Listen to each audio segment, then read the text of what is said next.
everything down, and my heart rate went from like 130 to 110. And he pointed out the thing. He's like, "Look, you're doing better." I'm like, "No, I'm not."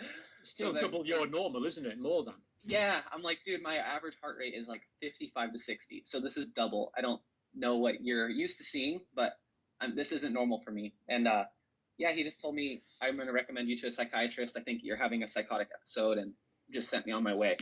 Actually said it was psychotic. Yeah, because he thought that I was imagining things and basically trying to be like anti-vax or conspiracy theorist because of the way that I just said, hey, I think this is vaccine related.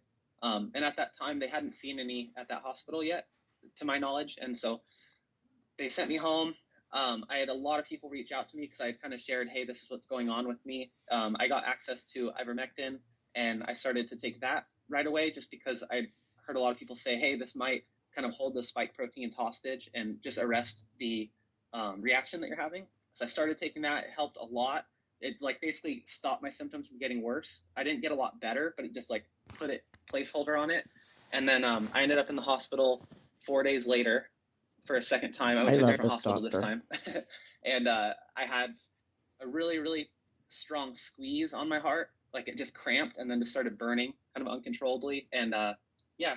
Was it severe, quite severe pain you had? Yeah, it was scary because we actually were trying to, it was the first time I'd been out of the house in a few days from that first ER visit. And we were at the grocery store and I was just trying to get a little bit of food. And I was like walking super slow and I grabbed some fruit and I was putting it in a bag. And then my heart cramped and I just like dropped everything and just grabbed it and was like, talked to April, my girlfriend, and said, hey, this isn't good. Like we're going to the hospital again. And yeah, this time they actually believed me and said, hey, it could be this, this is possible. And let's investigate it as if it is this. And so they referred me to a cardiologist and I was diagnosed with pericarditis. And also I developed POTS, which is postural orthostatic tachycardia syndrome, as well as the reactive arthritis that I've been dealing with. So that's the arthritis came on after the injection as well, did it? Yeah, and it was weird because CBD oil helps with arthritis. I've had a lot of injuries and crashes over the years, and so it almost felt like all of my old injuries were reactivated. Yep, so that's what happened to my son. I broke my SI joint a long time ago. Both sides of my SI joint were like excruciating pain. I couldn't even get up out of bed in the morning, and then that's what happened to ankles, my son. Wrist, like my wrists were so bad I couldn't even put my seatbelt on. After he took the second one too. My seatbelt on, and then it's gotten a little bit better over the past few weeks, but I'm been supplementing with like some black seed oil, and that's what people have been telling me to really use. Is the black seed oil kind of blocks the ACE2 receptors, so that's been helping a lot. And yeah, every time we just start throwing supplementation at it and try to really mitigate the spike protein reaction, which is what I believe is happening, then it really helps a lot. But I can overdo it so easily and just like relapse right away, so it's kind of scary. So this started 10th. So I recommend watching this video. That. So this is June, July, August, September, October. So my daughter just took the first dose. Really she wanted to keep her job. Yeah, 4 months. I haven't really been able to work. We're civil, right? Even doing videos and whatnot, because it's really interesting. But even like mental energy, if I have too much mental energy, so sitting and doing emails and stuff, I can actually relapse my physical reaction.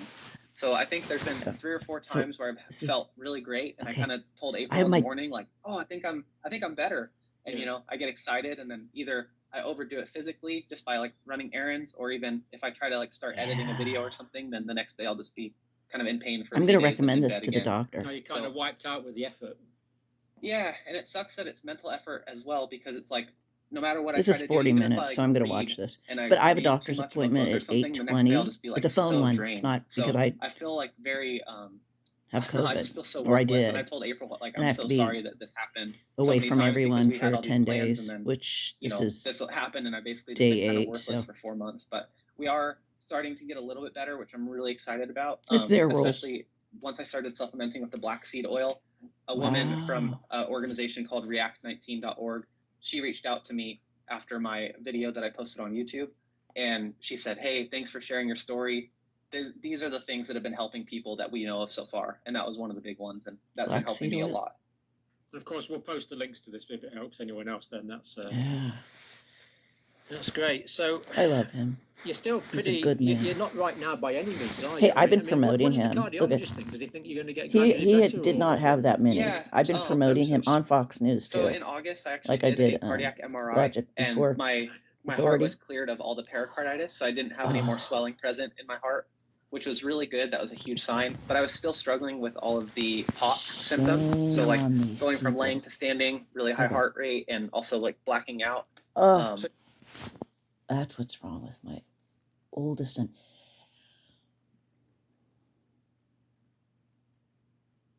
I knew something was wrong with him.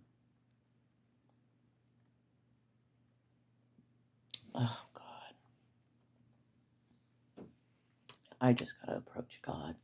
Roy Potter, it is not your fault that they pretty much murdered your beautiful woman. That is not your fault. It's Satan's fault, okay? But my kitty's trying to come in. You can open the door. You know how to. Okay, I will let you know what the doctor says. Because I'm not taking any vaxes. I used to get pneumonia, or however you say it, like 2 times a year. And it was because I was depressed, okay? Because I felt hopelessness.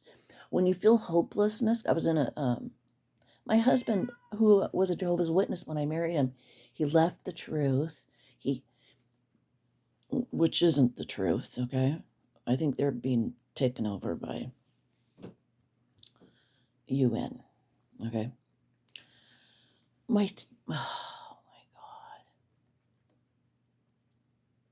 The reason why I didn't take vax is because my mother got, it was back in the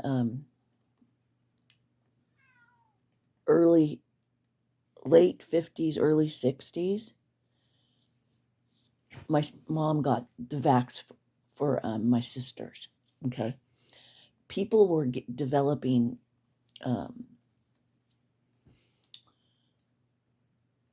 sores. Some kids had to get their arms amputated, okay? My sisters, 3 of my sisters have big bumps, scars where they got vaccinated in their arms. So me and my brother, we didn't get vax, okay? Rose did, and Rose got really sick, okay? She's 60. She has to wear ear, she's always been sickly.